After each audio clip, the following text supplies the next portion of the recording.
The purpose of our presentation is to highlight some of the biggest takeaways from our firm's validation study of JAPD's police officer selection procedure. In particular, we'll be highlighting the process of the validation study and the results, including a discussion of utility, fairness, and recommendations for next steps. At K2 Solutions, we're a team of talent management practitioners with extensive experience in human resource management and industrial and organizational psychology. We've worked with a number of organizations to optimize performance outcomes. We also have the unique expertise of helping organizations achieve their goals while ensuring diversity, equity, and inclusion in the workplace. Our team participating in this consulting project was Kelly Knox, Valeria Rodrigo, Zane White, and myself, Regina Flynn. In this presentation, we'll share our priorities and action. Next, Zane will lead us in a discussion of criterion-related validity evidence. Valeria will discuss our utility analysis, and I'll address issues of fairness and bias. Finally, Kelly will provide some recommendations. Then we'll open it up to your team for an opportunity for questions and discuss next steps. When we evaluate a selection system, we view it through the following lenses. First, we look at the validity or the accuracy of our predictions with respect to future job performance. We look at the relatedness to the KSAOs or the knowledge, skills, abilities, and other characteristics. These were previously identified in the job analysis that we conducted and presented on. We also look at the evidence of adverse impact or potential for adverse impact, as we want to ensure that our systems are fair and unbiased. We also look at the cost of development, administration, and implementation. Finally, we look at applicant perceptions and satisfaction. Evidence of validity, relatedness to KSAOs, and fairness are all related to the method's legal defensibility.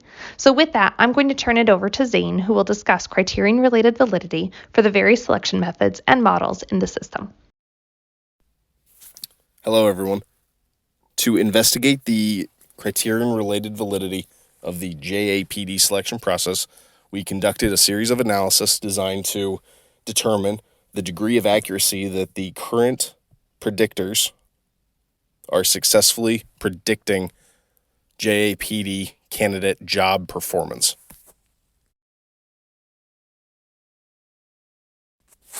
We began this analysis by conducting zero-order correlations to examine the statistical strength and direction of the relationships between the four current predictors of general mental ability, interview, in-basket test, and knowledge tests, and candidate job performance. The zero-order correlations showed that all four predictors are statistically reliable, positive correlations with job performance.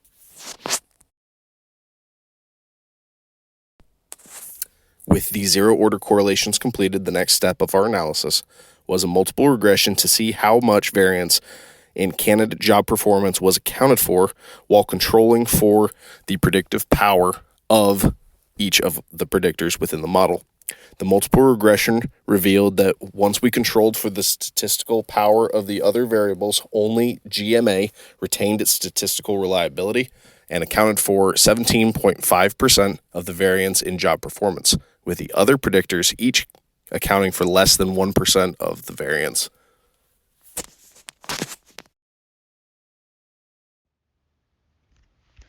Utility analysis is an important tool during the selection process. It provides managers and recruiters with the necessary information to evaluate the possible financial impact of intervention during the recruitment process and guides them for a better personnel selection. When it comes to utility analysis, it's important to consider two parameters. The first parameter is selection ratio, which is the number of people hired by the number of prospective applicants. When it comes to the selection ratio, it's crucial to consider that its value must range between 0, which indicates a low selection ratio, and 1, which indicates a very high selection ratio. Our firm strongly recommends small ratios in the selection process since it will indicate a greater likelihood of a good selection decision. The second parameter is base rate, which represents the minimum criterion standard necessary for success. In other words, it is a percentage of the current employees that are considered as successful using the current selection procedures or KCOs. Besides, the selection measures are most useful when the base rate is 0.50. Either application of these selection measures could result in various predictive consequences and cost-benefit ratios.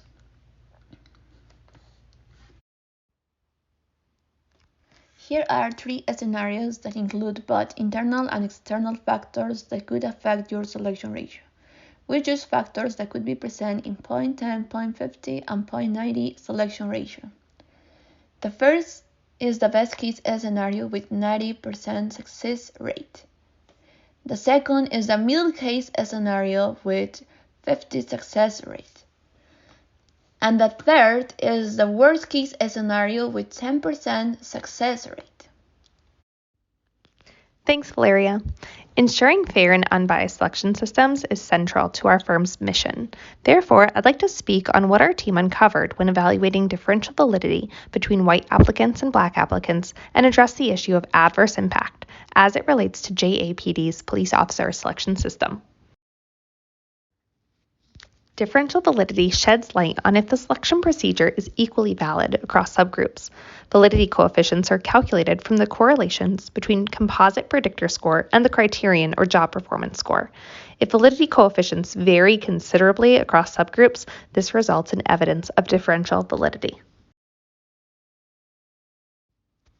This table illustrates differences in validity coefficients across several different selection models we considered.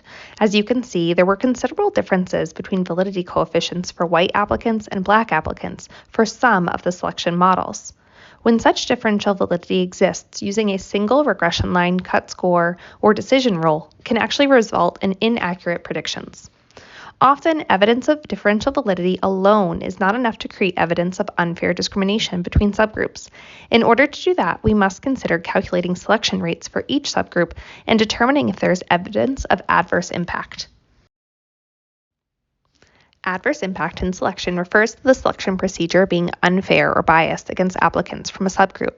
There is evidence of adverse impact when a selection rate for any race, sex, ethnic group, or other protected class is less than 80% of the selection rate for the highest group. Therefore, for each selection model, we computed the composite predictor score for each of the 400 applicants using regression weights identified from that selection model. Next, we ranked the applicants from highest to lowest performing and evaluated selection rates for white candidates and black candidates based on 3 selectivity rates, 10%, 50%, and 90%.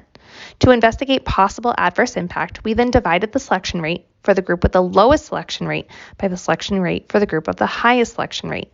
If this quotient was less than 0.8, it indicated that there was a presence of adverse impact. Our analysis revealed that when JAPD accepts less than 90% of applicants for any selection model, there's evidence of adverse impact. However, when the selectivity rate is at or above 90%, there's no evidence of adverse impact. As we focus on how this information may impact selection decisions, please note that utilizing different cutoffs for various subgroups, called preferential treatment, is illegal in the United States. Consequently, we'll discuss several legally defensible recommendations. With that, I'll turn it over to you, Kelly. Hi, I'm Kelly. We have 3 buckets of recommendation. Bucket 1 is short-term recommendations. These are hopefully small ones that you can implement easily. Our first recommendation is target minority recruiting. You can do this by increasing your recruiting budget and have community involvement as early interventions like the Girls in STEM programs. Our second recommendation is restructuring the interview.